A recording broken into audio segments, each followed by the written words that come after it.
সুগতম একটি ইউটিউব চ্যানেলে আপনাদের সকলকে আবারও স্বাগত জানাই। আশা করি ভালো আছেন। আজকের ভিডিওতে আমরা দেখব এসএনএস স্পর্শ আইএফএমএস এর WBIFMS এর এসএনএস স্পর্শে কিভাবে আমরা একসাথে অনেক বেনিফিশিয়ারির অ্যাকাউন্টকে আপলোড করব এবং সেগুলোকে অ্যাপ্রুভ করব। প্রত্যেকটা সিস্টেমে আইএফএমএস হোক, পিএফএমএস হোক, সব ক্ষেত্রেই কিন্তু বেনিফিশিয়ারিকে একবার অ্যাড করে নিতে হয়। তা না হলে তাদের এগেইনস্টে তাদেরকে পেমেন্ট করা যায় না। তো পেমেন্ট করবার জন্য সেই সমস্ত বেনিফিশিয়ারিদের অ্যাড করতে হবে বা আপলোড করতে হবে এবং সেগুলোকে অ্যাপ্রুভ করতে হবে। এটা প্রত্যেকটা সিস্টেমেই থাকে, এখানেও করতে হবে। তো প্রথম থেকে আমি আপনাদের দেখাতে চাইবো কিভাবে আপনারা সেটা করবেন, একদম প্রথম থেকে দেখুন, স্কিপ না করে। সবার প্রথমে যে কোনো একটা ব্রাউজারে যাবেন। আমি গুগল ক্রোমে আছি, সেখানে গিয়ে জাস্ট WBIFMS এইটুকু টাইপ করে wbifms.gov.in, এটা যেটা আপনারা করেই থাকেন সর্বদা, আইএফএমএস এ যারা কাজ করেন জানেন, এইটুকু লিখেই জাস্ট এন্টার করলেই এই WBIFMS এর এই পোর্টালটা চলে আসবে আপনার সামনে। তারপরে দেখবেন এই যে একটা লোগো রয়েছে এখানে, এসএনএস স্পর্শ, এখানে ক্লিক করলে রিডাইরেক্ট করে দেবে এবং এসএনএস স্পর্শে আমরা লগ ইন করতে পারবো। তো এসএনএস স্পর্শে এখানে আমি ক্লিক করে লগ ইন করে নেব। লগ ইন করার জন্য WBJIT-তে লগ ইন করতে হবে এবং এটা মাথায় রাখতে হবে যে মেকারের লগ ইন দিয়ে লগ ইন করতে হবে। তো এসএনএস স্পর্শে অ্যাডমিনের লগ ইন থাকে, মেকার, চেকার তাদের লগ ইন থাকে। তো কোনো বেনিফিশিয়ারিকে বেনিফিশিয়ারির অ্যাকাউন্টকে আপলোড করতে গেলে সর্বপ্রথম মেকারের যে লগ ইন, সেই লগ ইন থেকে লগ ইন করতে হবে। তো WBJIT এখান থেকে লগ ইন করতে হবে। ডিডিও লগ ইনের ক্ষেত্রে জিট ই বিলিং থেকে লগ ইন করতে হয়। তো এটা মাথায় রাখবেন, বিল প্রসেসের ক্ষেত্রে ডিডিও লগ ইন এখান থেকে করতে হবে। তো ডিডিও লগ ইনটা অনেক পরের ব্যাপার।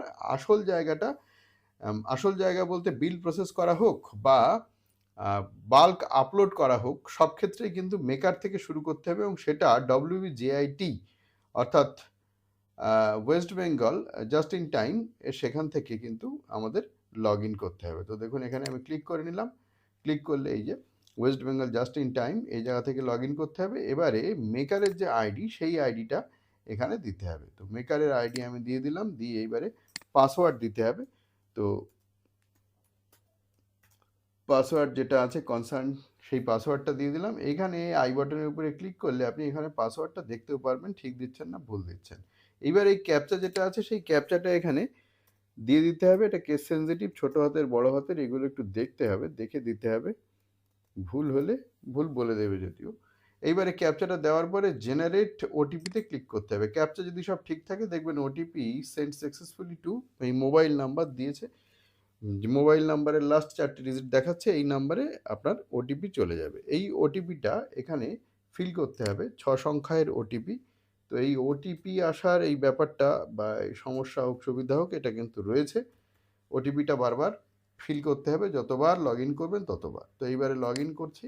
লগ ইন করলে দেখুন এই লগ ইনে চলে এলাম। এইবারে দেখুন এখানে এই রোলটা এখানে ক্লিক করে নিয়ে এই প্রসিড অ্যাজ মেকার, দেখুন ইনি মেকার হিসেবেই আছেন, প্রসিড অ্যাজ মেকার, সেখানেই আমি ক্লিক করে নিলাম। ক্লিক করে নেওয়ার পরে এইবারে দেখুন এই বাঁদিকে যে মেনুগুলো আছে, সেখান থেকে আপলোড পেই বেনিফিশিয়ারি, এই জায়গাটাতে যেতে হবে। একজন একজন করে যদি করতে হয় তাহলে অ্যাড পেই ভেন্ডর এখানে গিয়ে করতে হবে, পরে দেখাবো এক সময়।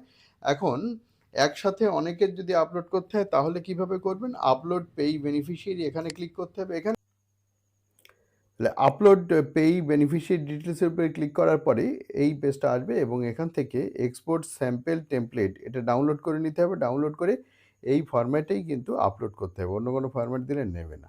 তো এখানে দেখবেন কিছু গাইডলাইন দেওয়া আছে, পড়ে নিতে পারেন। তারপরে দেখুন এক্সপোর্ট স্যাম্পল টেমপ্লেটে আমি ক্লিক করে নিলাম, এটা এখানে ডাউনলোড হয়ে গেল। ডাউনলোড হওয়ার পরে আমি এখান থেকে জাস্ট দেখে নেব যে ফরম্যাটটা কী আছে।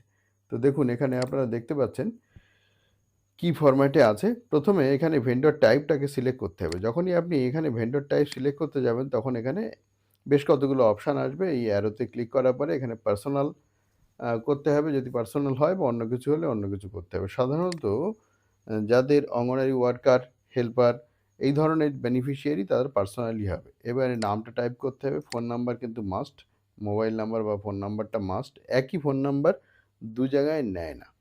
ইমেল আইডি দিতেও মানে দিলেও হবে, না দিলেও চলবে।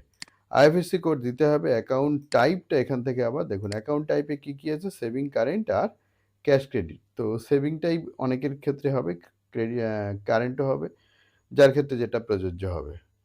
তারপরে অ্যাকাউন্ট নাম্বার দিতে হবে। জিএসটি নাম্বার এটা ম্যান্ডেটরি নয়, কিন্তু যাদের ক্ষেত্রে জিএসটির প্রয়োজন আছে পরবর্তী ক্ষেত্রে, সেক্ষেত্রে জিএসটি নাম্বার, প্যান কার্ড এগুলো কিন্তু দিতে হবে।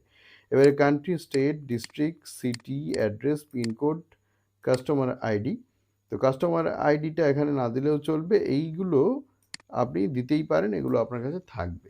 এবারে অন্ততপক্ষে কান্ট্রি, স্টেট, ডিস্ট্রিক্ট, অ্যাড্রেস ইত্যাদিগুলো আপনি দিতে পারেন। কিছু কিছু ম্যান্ডেটরি জিনিস আছে, সেগুলো আমি বলে দিচ্ছি আবার। তো এই রকমভাবে এগুলো ফিল আপ করতে হবে। এবার যতগুলো খুশি আপনি ফিল আপ করুন, ফিল আপ করে 100, 200, 400 ফিল আপ করে এইভাবে আপলোড করা যেতে পারে। এইবারে দেখি যে কিভাবে আমরা ফিল আপ করবো, সেটাও একবার দেখুন। ফিল আপটা এই আমি একটা করে রেখেছি, দেখুন এইখানে দেখুন আমি একটা ফিল আপ করে রেখেছি। এটা যাদের জিএসটি নাম্বার নেই বা প্যান কার্ডও অনেকের নেই, এই ধরনের বেনিফিশিয়ারি যারা ওয়ার্কার হেল্পার হতে পারে বা অন্য কেউ হতে পারে, তাদের ক্ষেত্রে এই ধরনের টেমপ্লেট হবে। দেখুন এটা পার্সোনাল, এখানে নামগুলো হবে, এখানে ফোন নাম্বারটা হবে। আবারও বলছি, ফোন নাম্বার কিন্তু একই ফোন নাম্বার দু জায়গায় নিচ্ছে না। এবার পরবর্তী ক্ষেত্রে নেবে কিনা জানি না, এখন নিচ্ছে না। আইএফএসসি কোড, অ্যাকাউন্টগুলো সব সেভিং অ্যাকাউন্ট, আর অ্যাকাউন্ট নাম্বার, আর এখানে কান্ট্রি, স্টেট আর ডিস্ট্রিক্ট, এগুলো আমি করে রেখেছি। এটাকেই আমি আপলোড করে দেখাবো কি হয়। তো দেখুন আমি এখান থেকে এই যে ইম্পোর্ট ফিল্ড এক্সেল ফাইল, এখানে আমি ক্লিক করে নিলাম। ক্লিক করে এখানে ড্র্যাগ করেও আনা যেতে পারে, অথবা সিলেক্ট ফাইলে ক্লিক করছি। সিলেক্ট ফাইলে ক্লিক করার পর এই যে এই ট্যাবলেটটা আমি বানিয়ে রেখেছিলাম, এটা আমি সিলেক্ট করে এখানে ওপেন করে নিচ্ছি। ওপেন করার পর এখানে আপলোডে ক্লিক করব। আপলোডে যখনই ক্লিক করব তখন এখানে দেখিয়ে দেবে, দেখুন 4 রেকর্ড ইনসার্টেড ওয়ার সাকসেসফুলি। আবার দেখুন কি বলছে, 4 record could not be inserted due to invalid data or duplicate entries. এবার দেখুন যে এইখানে ডুপ্লিকেট এন্ট্রিজ মানে কি বলতে চাইছে, আর এটা ইনসার্টেড সাকসেসফুলি এটাও বা কি বলতে চাইছে। তো এটা আমি ওকে করে দিচ্ছি। ওকে করার পরেই যে ডেটা আমি এইমাত্র দিলাম সেই ডেটাগুলো দেখুন এখানে দেখা যাবে যে কোনটা কি এরর হয়েছে, ঠিক আছে। তো সেটা দেখুন এখানে দেখা যাচ্ছে যে এররটা কি হয়েছে, সেই এররটা এখানে আমরা দেখতে পারবো। তো এরর ডেটা দেখুন 4 record could not be inserted সেটা দেখাচ্ছে। এরর ডেটাতে কি হয়েছে সেটা এখানে দেখা যাবে।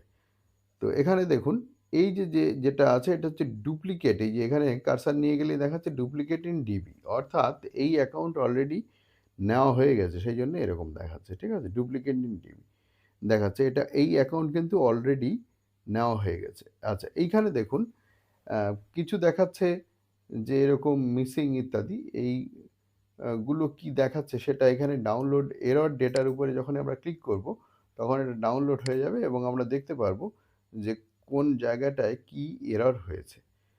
তো দেখুন এখানে এই যে এরর কলম, সেই এররগুলো কি হয়েছে এখানে দেখা যাচ্ছে। এইবারে দেখুন যে ওখানে যেগুলো আমি করেছিলাম তার মধ্যে কিছু এরর হয়েছে, আবার কিছু এরর হয়নি। এবার এরর বিভিন্ন কলমে হতে পারে, সবগুলোই যে এরর হবে এমন না। একটা আমি ইচ্ছা করেই দ্বিতীয়বারও করেছিলাম, সেটা দেখিয়ে দিয়েছে যে অ্যাকাউন্ট, এই যে যেটা আমি বললাম একটু আগে, দেখুন এই যে অ্যাকাউন্টের উপরে একটা দাগ চলে এসছে, মানে পেন থ্রু করার মতো দাগ। এর উপরে ক্লিক করলে, এর উপরে কারসার নিয়ে গেলেই বলছে ডুপ্লিকেট ইন ডিবি, মানে এটা অলরেডি হয়ে গেছে, নেওয়া হয়ে গেছে। এইবারে দেখুন এরকমভাবে মিসিং বিভিন্ন ফরম্যাটে দেখাতে পারে, কিন্তু আমি যতগুলো করেছি সেইগুলো একবার আপনাদের দেখাই যে আমি কোনগুলো করেছিলাম এবং তার মধ্যে কি হলো। একটা এরর দেখাচ্ছে, দেখুন আমি এইগুলো করেছিলাম, এইগুলোর মধ্যে এইটা এরর দেখাচ্ছে, এইটা, আর বাকি 4টে নিয়ে নিয়েছে। এই এররগুলোর মধ্যেই আবার বিভিন্ন রকম এরর দেখাচ্ছে। এবার দেখুন যে কি নিয়েছে কি নেয়নি সেটা আমরা এখান থেকে দেখতে পারবো। দেখুন পেই ভেন্ডর লিস্ট, এই পেই ভেন্ডর লিস্টে ক্লিক করছি। ক্লিক করলে এবার দেখুন এই যে এই 4টে কিন্তু নিয়ে নিয়েছে। আর ওই একটার মধ্যেই 4 রকমভাবে বিভিন্ন রকম এরর দেখাচ্ছিল, কারণ তার ক্ষেত্রে হয়তো একই অ্যাকাউন্ট নাম্বার, একই আইএফএসসি কোড, একই অ্যাকাউন্ট নাম্বার, মোবাইল নাম্বার দেখাচ্ছিল, ওই জন্য অতগুলো এরর দিয়েছে। তো সঠিকভাবে যদি সব ঠিকঠাক থাকে তাহলে দেখুন এই যে কটা আমি এইমাত্র করলাম, inserted successfully, inserted successfully, inserted successfully, আর এগুলো আগেই হয়ে গেছে। আশা করি আপনারা বুঝতে পেরেছেন। তো এই জায়গাটায় কিন্তু একটু জটিল ব্যাপার রয়েছে, সেগুলো আশা করি আপনারা বুঝতে পেরেছেন। আর এগুলো আমি আগেই করেছিলাম।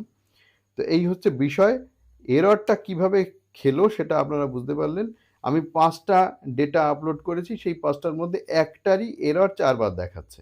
আর ৪টে কিন্তু সাকসেসফুলি নিয়ে নিয়েছে। অর্থাৎ নাম, অ্যাকাউন্ট নাম্বার, আইএফএসসি কোড এবং ফোন নাম্বার যেগুলো ম্যান্ডেটরি সেগুলো যদি সব ঠিকঠাক থাকে তাহলে নিয়ে নিচ্ছে। অন্য জিনিসগুলো যেগুলো আছে সেগুলো সব না দিলেও চলছে। আশা করি বুঝতে পেরেছেন। এইবারে দেখুন ইনসার্টেড সাকসেসফুলি দেখাচ্ছে। এইবার এই অ্যাকশানে যদি আমরা ক্লিক করি তাহলে কি হচ্ছে, অ্যাকশানে ক্লিক করলে দেখাচ্ছে যে এডিট অপশান আছে আর আছে সেন্ড ফর অ্যাপ্রুভাল। এইবারে সেন্ড ফর অ্যাপ্রুভাল ধরুন আপনি এখানে অনেকগুলো করেছেন, তার মধ্যে সেন্ড ফর অ্যাপ্রুভালের জন্য একটা একটা করে পাঠাবেন, তা না করে সেন্ড অল ফর অ্যাপ্রুভাল এখানে ক্লিক করলে কিন্তু চলে যাবে। সেন্ড ফর অ্যাপ্রুভালে ক্লিক করলে তখন এই ভেরিফিকেশনের জায়গায় স্ট্যাটাসটাও চেঞ্জ হয়ে যাবে। তা আসুন সেটাও দেখাচ্ছি। দেখুন সেন্ড অল ফর অ্যাপ্রুভাল করে দিচ্ছি। এটা কিন্তু মেকারের লগ ইন থেকে করছি। এবার দেখুন সব কটা একসাথে ফরওয়ার্ডেড টু চেকারে চলে গেছে। এবার চেকার লগ ইনে আমি লগ ইন করে নেবো। সেই লগ ইনে লগ ইন করে এগুলোকে আবার ভেরিফাই করতে হবে। আশা করি আপনারা বুঝতে পেরেছেন। ভিডিওটা একটু ডিটেলসে করছি কারণ প্রথম দিকে অনেকের অনেক সমস্যা হতে পারে, সেই জন্য ডিটেলসে করছি, একটু বড় হয়ে যাচ্ছে। দেখুন আমি চেকারের অ্যাকাউন্টে এবারে চেকারের যে লগ ইন আইডি সে ডব্লিউবিজিটে আমি লগ ইন করে নিয়েছি। লগ ইনটা দেখালাম না, তো আপনারা জানেন। তো এইবারে দেখুন ড্যাশবোর্ডে লগ ইন করে নিয়েছি। এইবারে দেখুন এই যে এইখানে এই যে ম্যানেজ ভেন্ডরের ক্ষেত্রে এই পেই ভেন্ডর লিস্ট এইখানে ক্লিক করলে কি আসছে দেখা যাক। তো দেখুন এখানে যেগুলো অলরেডি ভেরিফাই হয়ে গেছে সেগুলো সব তো ভেরিফাই দেখাচ্ছে, আর 4টে এইমাত্র পাঠানো হলো সেইগুলো দেখাচ্ছে। দেখুন forwarded two checker, forwarded two checker ইত্যাদি দেখাচ্ছে। এইখানে অ্যাকশানে যদি আপনি ক্লিক করেন তাহলে রিটার্ন ব্যাক টু মেকার, এখানে যদি আপনি রিটার্ন ব্যাক টু মেকার করে দেন তাহলে এইটা মেকারের কাছে চলে যাবে। ভেরিফাই করলে ভেরিফাই হবে, আর ডিটেলসে ক্লিক করলে আপনি ডিটেলসে দেখতে পারবেন কি আছে না আছে, এগুলো আপনারা দেখতে পারবেন। তো এইটা সাধারণ কথা।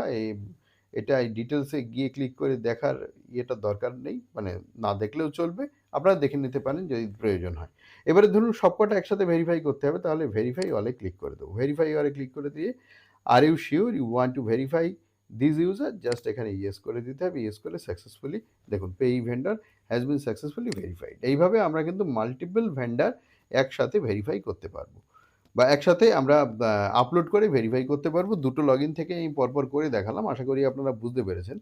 তো একটা ভেন্ডরও আমরা অ্যাড করতে পারবো, সেটা আমি পরবর্তী ক্ষেত্রে দেখিয়ে দেবো কীভাবে সেটা অ্যাড করা যেতে পারে একটা ভেন্ডর, ঠিক আছে। আর এখানে একটু আমি আইডিয়া দিয়ে দিচ্ছি কীভাবে একটা ভেন্ডর আপনারা অ্যাড করবেন, সেটাও একটু দিয়ে দিচ্ছি আইডিয়া। দেখুন এই মেকারের লগ ইনে গিয়ে যদি একটা ভেন্ডরকে আপনি অ্যাড করতে চান তাহলে অ্যাড পেই ভেন্ডর, এই যে জায়গাটা এটা কিন্তু মেকারের যে লগ ইন সেখানে ঢুকে করছি। ম্যানেজ ভেন্ডরের মধ্যে অ্যাড পেই ভেন্ডরে যেতে হবে, গিয়ে এইখানে দেখুন এই বেনিফিশিয়ারি টাইপ এখান থেকে পার্সোনাল না অন্য কিছু সেটা দিতে হবে, ওই একই রকম সব, ঠিক আছে। বেনিফিশিয়ারি পেই মোড, তো এটা দেওয়ার দরকার নেই, নেমটা দিতে হবে, ঠিক আছে। তো দেখুন beneficiary pay mode is required দেখাচ্ছে, তো এটা নো রেজাল্ট ফাউন্ড। এখানে যখন আপনারা এইগুলো আমরা যখন করব তখন এগুলো এসে চলে যাবে অ্যাকাউন্ট মোড, ঠিক আছে। যখন আমরা এটা সিলেক্ট করব তখন এগুলো চলে আসবে। তারপরে যেগুলো দেখবেন এই যে স্টার চিহ্ন রয়েছে সেগুলো সব ম্যান্ডেটরি, সেগুলো সব পরপর দিয়ে আমাদের এগিয়ে যেতে হবে, এগিয়ে গিয়ে সাবমিটে ক্লিক করতে হবে। যেগুলো স্টার চিহ্ন আছে সেগুলো সব ম্যান্ডেটরি, এটা আশা করি আপনারা বুঝতে পেরেছেন। তো দেখুন কান্ট্রি, স্টেট, ডিস্ট্রিক্ট এগুলো ম্যান্ডেটরি। তো সেটা আমি বাল্ক আপলোড যখন করেছি সেখানেও দেখিয়ে দিয়েছি। তো এইরকমভাবে আমরা কিন্তু একটা ভেন্ডরকেও করে নিতে পারবো। এখানে একটা কথা বলে রাখা দরকার, সেটা হচ্ছে প্যান নাম্বার, জিএসটি নাম্বার এগুলো কিন্তু যদি তার সেই ভেন্ডরের যদি ট্যাক্স কাটা হয় তাহলে কিন্তু এগুলো দরকার হবে, ঠিক আছে। এগুলো না হলে কিন্তু ট্যাক্স কাটার ক্ষেত্রে সমস্যা হবে। তো দেখুন এই IFSC code, bank name, branch name এগুলো সব একটা একটা করে দিতে হয়। বাল্ক আপলোডের ক্ষেত্রে ব্রাঞ্চ নেমের দরকার হয় না, ব্যাংক নেমের দরকার হয় না, ঠিক আছে। আচ্ছা, এই যেগুলো আছে এই স্টার চিহ্ন এগুলো সব পরপর করে আসতে হবে, দেখবেন হয়ে যাবে। আশা করি আপনারা বুঝতে পেরেছেন। তো পরবর্তী ক্ষেত্রে একটা সিঙ্গেল ভেন্ডরও আমি আপলোড করে দেখাবো কিভাবে হয়। তো এটা অনেক বড় হয়ে যাচ্ছে। বাল্ক আপলোড কিভাবে হয় আশা করি আপনারা বুঝতে পেরেছেন, এবং কিভাবে সেটা আমরা ভেরিফাই করব সেটাও আশা করি আপনারা বুঝতে পেরেছেন। এইবারে মেকারের এসে গিয়ে আমরা পেই ফ্যাব লিস্টও করতে পারবো। পেই ফ্যাব লিস্টে গিয়ে একটা ফ্যাব লিস্টে গিয়ে দেখুন এই ফ্যাব লিস্টে গিয়ে আমরা একাধিক বেনিফিশিয়ারিকে একটা জায়গায় নিয়ে নিতে পারবো, সেটা আমি পরে আপনাদের দেখিয়ে দেব। যাই হোক বাল্ক আপলোডটা এখন করতে হবে, সেটা করে নিতে হবে, ঠিক আছে? তারপরে আমরা ফ্যাব লিস্ট কিভাবে করব সেটাও আমরা পরবর্তী ক্ষেত্রে দেখিয়ে দেব। তো আশা করি আপনারা বুঝতে পেরেছেন যে কিভাবে আমরা বাল্ক আপলোড করব। এইভাবে করে নিতে হবে। বাকিটা আরও পরপর বিভিন্ন সিরিজের ভিডিও থাকবে, সেগুলো আপনারা পরে পাবেন, আপলোড করব। তো এই ভিডিওটা এই পর্যন্তই। ভালো থাকবেন। দেখা হবে পরের ভিডিওয়।